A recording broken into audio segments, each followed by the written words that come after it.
નમસ્તે મિત્રો, રેલવે પાસની અંદર આપણે જ્યારે પણ રેલવેમાં મુસાફરી કરવી હોય ને ત્યારે આપણો રેલવે પાસ હોવો જરૂરી છે, રાઈટ? સર્ટિફિકેટ હોવું જરૂરી છે. નહીં તો આપણે જે દિવ્યાંગ જે છીએ એ લોકોને મુસાફરીમાં એનો લાભ નહીં મળે.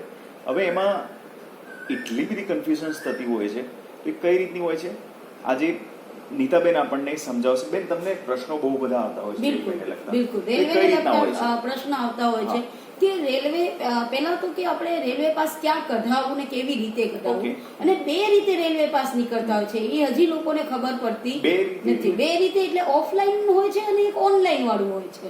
ઓકે, ઓફલાઈન ને ઓનલાઈન. હા, એટલે આ પ્રકારનું જે સર્ટિફિકેટ છે જે A4 સાઈઝમાં હોય છે એ જે છે એ ઓફલાઈન નીકળતું હોય છે, બિલકુલ મોટું હોય છે.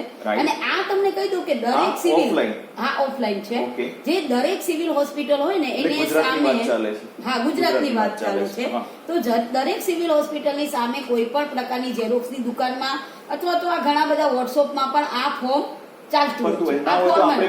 આપણે પણ મૂકી શકીશું, બિલકુલ આમાં તમારે ફોટો ચોડવાનો છે, તમારી વિગત લખવાની છે, અને આ તમે ઓર્થોપેડિકમાં આવતા હો તો તમારે એ ડોક્ટરના સહી સિક્કા કરાવવાના છે. તમે વિઝ્યુઅલી ઇમ્પેર્ડમાં આવતા હો તો તમારા VI ના ડોક્ટર પાસે કરાવવાના છે.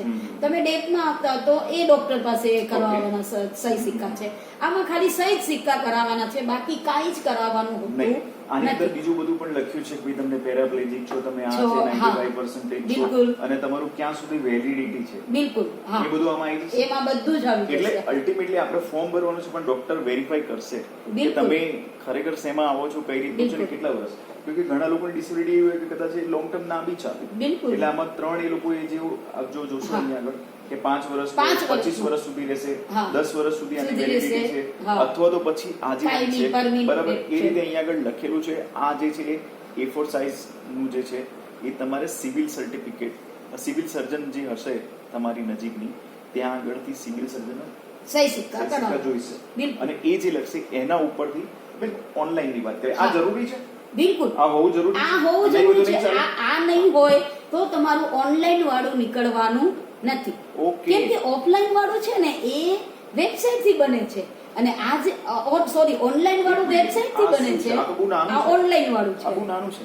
A4 સાઈઝ કેટલું સાઈઝ? પાસપોર્ટ સાઈઝ, પોસ્ટકાર્ડ આપણે જે પોસ્ટકાર્ડ હોય ને એવડું નાનું છે. જુઓ, બરાબર કેટલું નાનું છે. એટલે આ જે છે એ ઓનલાઈન છે. હા, ઓનલાઈન છે. હવે ઓફલાઈન કેમ જરૂરી છે? ઓનલાઈન કઢાવવા માટે ઓફલાઈન કેમ જરૂરી છે? તો ઓફલાઈન એટલા માટે જરૂરી છે કે આમાં ડોક્ટર ખરાઈ કરીને સહી સિક્કા કરશે કે તમને ખરેખર ડિસેબિલિટી છે, ખરેખર આટલા ટકા છે, ખરેખર તમને રેલવે પાસ મળવો જરૂરી છે. આ હશે એટલે આમાં તમારી ખરાઈ થઈ ગઈ, અને આ હશે તો જ આ તમારું નીકળશે. કારણ કે આ નહીં હોય, ડોક્ટરે ખરાઈ કરેલું નહીં હોય તો આ નીકળતું નથી. હવે આમાં કન્ફ્યુઝન શું થાય છે ખબર છે? ઘણા લોકો એમ સમજે કે આ ઓનલાઈન કઢાવવા માટેનો આ ખાલી ફોર્મ છે, આ કોઈ પાસ નથી, એવું સમજે લોકો. એટલે આ ખાલી ફોર્મ છે. હા, કે ઓનલાઈન કઢાવવા માટે. કારણ કે અહીંયા ઓનલાઈન કઢાવવા જાય ને ત્યાં એવું કે ભાઈ તમે પહેલા તમારું આ વાળું ફોર્મમાં સહી સિક્કા લઈ આવો. એક મિનિટ હવે મારે આની અંદર કન્ફ્યુઝન. હું રેલવેમાં ગયો, મેં બધું કરાવી દીધું છે કે ચલો કે હું રેલવેમાં બેસી પણ ગયો કે અહીંયાથી કોઈ જગ્યાએ જઉં છું, તો મારે રાખવાનું કોઈ ઓનલાઈન વાળું રાખવાનું કે આ રહી રાખવાનું? બિલકુલ. હવે ઓનલાઈન વાળું તમારી પાસે હોય ને તો આ ઓનલાઈન બી ચાલે અને ઓફલાઈન બી ચાલે.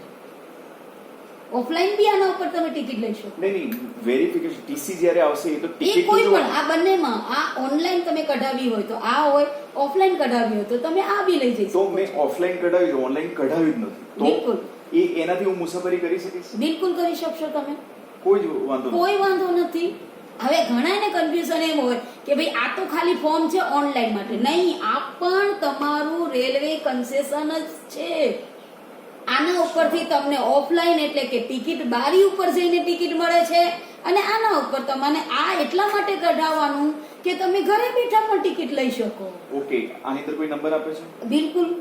તો આમાં તો પછી ચીટિંગ થવાની શક્યતા, હું આ નંબર ચોરી લઉં અત્યારે. હા, નહીં, પણ આમાં તમારે એ તમે જે રજીસ્ટર મોબાઈલ હોય અથવા તો ઓટીપી આવતો હોય છે, તમારું બેંક ડિટેલ હોય, એના માંથી જ એ બધું જ નાખો તો એ જ સરકાર એવું ઉલ્લું બનાવ્યું નથી, બહુ પ્રોપરલી બનાવ્યું છે. બિલકુલ. ડોન્ટ વરી, પણ આ એક સિસ્ટમ છે. હા, પણ જો માની લો કે માત્ર તમારી કને આ જ છે અને તમે ઓનલાઈન નથી કરાવ્યું, તો એવું નહીં માનવાનું કે તમે મુસાફરી કરી શકશો પણ ઓનલાઈન ટિકિટ નહીં કરી શકાય. ઓનલાઈન ટિકિટ નહીં કરી શકો. ખાલી યસ, તમે ઘરે બેઠા ટિકિટ નહીં મેળવી શકો. આ તમારે જે તે રેલવેના જે પણ જઈ અને Physical ticket સ્ટેશન લેવી ઉપર પડશે. જઈને ફિઝિકલ ટિકિટ લેવી લેવી પડે. પડશે. અને આમાં આ હોય તો તમે ઓનલાઈન બી કરી શકો અને ઓફલાઈન બી. તમે સ્ટેશન ઉપર બંને રીતે કરી શકો. બંને રીતે કરી શકો. બરાબર. પણ આ બી હોવું કમ્પલસરી છે ઓનલાઈન કરાવશો તો.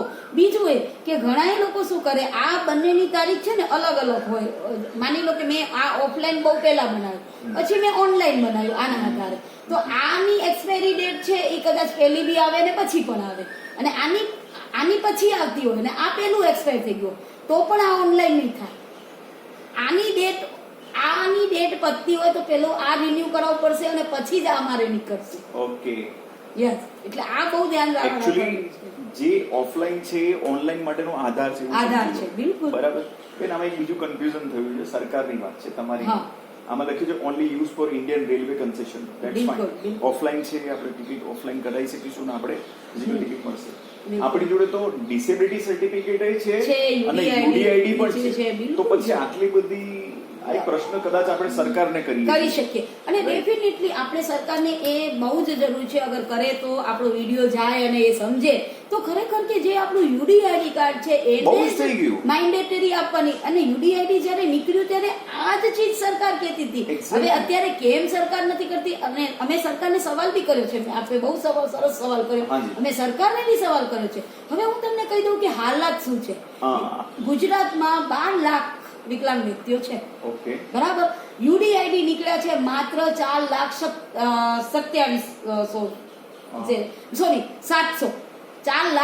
700 વ્યક્તિઓના ખાલી યુડીઆઈડી નીકળ્યા 12 લાખની સામે. 12 લાખની એ પણ ચોક્કસ સામે. આંકડો 8 લાખ નથી જે ને. બિલકુલ હા. નહીં, ચોક્કસ આંકડો છે. આરટીઆઈ નો આંકડો છે Oh, અને very nice. ચોક્કસ આંકડો છે. Oh, wow. હવે તમે એ વિચારો કે 12 લાખ નથી, માત્ર આટલા લોકો. એટલે સરકાર કે જો અમે આ બધું જ બંધ કરી અને કમ્પલસરી યુડીઆઈડી કરી દઈએ, એકદમ કરી દઈએ, તો વિકલાંગ વ્યક્તિઓ બહુ જ હેરાન થઈ જશે. તો પછી આનો એક મધ્યમ માર્ગ નીકાળી શકાય કે હા. જેની જોડે યુડીઆઈડી છે એને તો આ બધું કરવાની જરૂર નથી. નથી. કદાચ એવું કરીએ એવું તો કરી યુડીઆઈડી શકીએ. બહુ સ્પીડમાં નીકળી બિલકુલ. શકે. સરકારને આ વિનંતી છે એના માટે. બિલકુલ કે સ્પીડમાં નીકળવા માટેની એક ટેકનિક છે. સ્પીડમાં નીકળવા માટે ડોક્ટર બેઝિકલી કે સરકાર કરતા બી આપણે અવેર થવાની જરૂર છે. તમે એ વિચારો કે 12 લાખમાંથી યુડીઆઈડી આજ ક્યારનું શરૂ થઈ ગયું છે. આરપીડબ્લ્યુડી એક્ટ આવ્યું એના પછી તરત જ શરૂ એનો એક થઈ વિડીયો ગયું આપણે છે. અલગથી બનાવવાના છીએ. બિલકુલ બનાવવાના છીએ Right? યુડીઆઈડી. Because અને આ આપણે હવે તમે કન્ફ્યુઝ ના થતા. ઘણી વખત લોકો આ ફોર્મ આ બન્યા પછી આ વસ્તુ ફેંકી દેતા હોય છે અથવા તો નહીં, કરી દેતા. એ ના કરો. અત્યારે ના કરતા. હા, અને આ છે ને આના પર બી મળે છે તમને ટિકિટ માત્ર ઓફલાઈન, અને આમાં ઓફલાઈન ને ઓનલાઈન બંને મળશે. પણ આ Online easy કઢાવવા ને માટે આપણા આ બહુ જ જરૂરી છે. ઓનલાઈન ઇઝી બેન, આ ઓનલાઈન માટેની કોઈ પ્રોસેસ છે? હા, ઓનલાઈન માટેની પ્રોસેસ છે. અને ઓનલાઈન માટે સૌથી પહેલા આ સર્ટિફિકેટ હોવું જરૂરી છે. પહેલી. બેંક અકાઉન્ટ હોવું જરૂરી છે જેમાંથી Bank પૈસા account. કપાશે તમારા પછી? ટિકિટ માટેના. હા. પછી તમારો પાસપોર્ટ સાઇઝ નો ફોટો જરૂરી છે. ઠીક છે. પછી તમારું રેસિડન્સ નું કોઈ પ્રૂફ જરૂરી છે. ઓકે. બિલકુલ. અને આ જે સર્ટિફિકેટ છે એ તો સિવિલમાંથી સહી સિક્કાથી નીકળી જાય, અને આ છે એ ડીઆરએમ ઓફિસમાંથી નીકળે છે. ડીઆરએમ ઓફિસ ક્યાં? જે 4 ઝોનમાં આવેલી છે. ઓકે. અમદાવાદ, વડોદરા, રાજકોટ અને સુરત. તો હવે કોઈ માણસ પોરબંદર રહેતો હોય તો એને રાજકોટ જવું પડશે. તો એ તો મુશ્કેલી ભર્યું કામ થઈ ગયું. બિલકુલ. સરકાર આમાં કોઈ સોલ્યુશન લાવે એવી વિનંતી. કેમ કે ફિઝિકલ ડિસેબિલિટી જેને હોય છે, અને બીજું કોઈ એ પણ છે કે પ્રકારની હોય. ઓનલાઈનમાં તમે ઓનલાઈન એમની વેબસાઇટ છે. પેલા રેલ યાત્રી કરીને હતી, હમણાં તત્કાલમાં કંઈક બદલાઈ છે એટલે યાદ નથી. તમને અમે એનો એક વિડીયો બનાવીશું. એનો એક વિડીયો હા, વિડીયો બનાવીશું. બનાવશું અથવા તો આમાં આપણે નાખી બી બિલકુલ દઈશું. દઈશું. તો એના દ્વારા તમે ઘરે બેઠા પણ આ ઓનલાઈન કરી શકો છો. ત્યાં જવાની જરૂર નથી. જરૂર નથી DRM ત્યાં. જવાની ના જરૂર ના, ડીઆરએમ એ બની જાય છે ત્યારે તમને વોટ્સઅપ દ્વારા જણાવવામાં આવે છે કે તમારું આ કાર્ડ બની ગયેલું છે. જ્યારે મેં ડીઆરએમ ઓફિસમાં તપાસ કરી હતી કે તમે કેમ અહીંયા આગળ બોલાવો છો, ત્યારે એમને બહુ સરસ જવાબ આપ્યો મને હા. કે એવા ઘણા નકલી ડિસેબલ થઈને ફરતા હોય છે. બિલકુલ. અને નકલી કરતા બી તમને કહું ઇમ્પોર્ટન્ટ, હવે તો નવું સ્કેમ ચાલુ થયું છે ડિસેબલમાં કે આપણું ફેમિલી વાળા બનાવીને ફરતા હોય.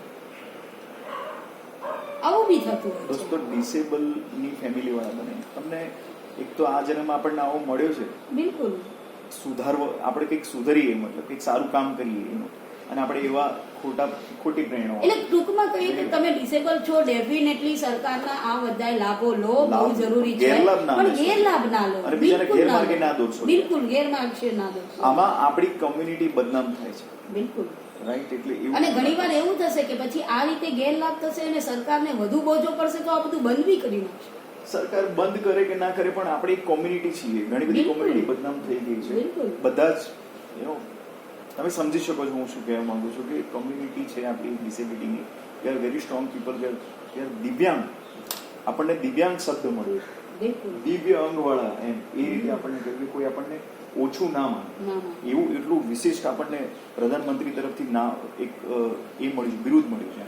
એટલે હવે જવાબદારી શું છે? આ જે વિડીયો જોવે છે જે જવાબદારી એ છે તમારે કે આને વધુમાં વધુ શેર કરો, લાઈક કરો, કમેન્ટ કરો, કે તમારે કોઈ કઈ પ્રકારનું કોઈ કન્ફ્યુઝન હોય અથવા તો તમને કોઈ આવી રીતે તકલીફ આવતી હોય તો એ રીતે.